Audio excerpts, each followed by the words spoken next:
Vacation time ആയപ്പോൾ എൻ്റെ front എനിക്കൊരു ബോബ ബ്ലൈൻഡ് ബാഗ് തന്നു. എന്നാൽ പിന്നെ അതൊന്ന് അൺബോക്സ് ചെയ്യാൻ വെച്ചു. എനിക്ക് ആദ്യം ഞാൻ കിട്ടിയപ്പോൾ അപ്പം തന്നെ ഇത് പൊട്ടിച്ചു അൺബോക്സ് ചെയ്തു. അപ്പോൾ നിങ്ങളെയും കൂടെയും കാണിക്കാമെന്ന് വെച്ചു. അപ്പോൾ ഇഷ്ടപ്പെട്ട ലൈക്കും സബ്സ്ക്രൈബും മറക്കല്ലേ. അപ്പോൾ ഇതിൻ്റെ ഉള്ളിലുള്ള ഗിഫ്റ്റ് എന്ന് പറയുന്നത് ഞാനിപ്പോൾ ഒരു പാക്കറ്റ് എടുത്തിട്ടുണ്ട്. അതിൻ്റെ ഉള്ളിൽ എന്താവാം, ഒരു ബോബയുടെ ഒരു സ്പൂഷിയാണ് എനിക്ക് കിട്ടിയത്. നല്ല സ്പൂഷി കിട്ടിയിട്ടുണ്ട്. എനിക്ക് ഭയങ്കര ഇഷ്ടമായി.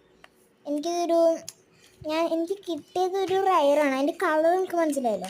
അപ്പോൾ ആ ഒരു തീമിലായിട്ടുള്ളതാണ് എനിക്ക് കിട്ടിയിട്ടുള്ളത്. പിന്നെ എനിക്കൊരു ഫ്രീ ആയിട്ടുള്ളൊരു സംഭവം കിട്ടിയിട്ടുണ്ട്, ഫ്രീ വീസ്. അത് ഈ ബോബയിൽ പെടുന്നതല്ല, അതുകൊണ്ടാണ് ഞാൻ അങ്ങനെ പറയാൻ കാരണം. കാരണമില്ല, അതിൽ എഴുതി വെച്ചിട്ടുണ്ട്, കവറിൽ തന്നെ കൊടുത്തിട്ടുണ്ട് അങ്ങനെ. അപ്പം എനിക്ക് പിന്നെ അതെന്താണെന്ന് എനിക്ക് പിന്നെ മനസ്സിലായി. 3 ഗിഫ്റ്റൊക്കെ അവിടെ ഇങ്ങനെ എഴുതി വെച്ചിട്ടുണ്ട്. അതെനിക്ക് ഭയങ്കര ഇഷ്ടമായി. പിന്നെ സ്റ്റാർ എനിക്ക് ഭയങ്കര ഇഷ്ടമായി. പിന്നെ എനിക്കൊരു ബുക്ക് മാർക്ക് കിട്ടിയിട്ട്, ബോബയുടെ ബുക്ക് മാർക്ക്.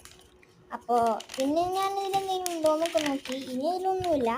അപ്പോൾ ഇഷ്ടപ്പെട്ട ഒന്നുകൂടിയും പറഞ്ഞു, ലൈക്കും സബ്സ്ക്രൈബും മറക്കല്ലേ. ടാറ്റാ.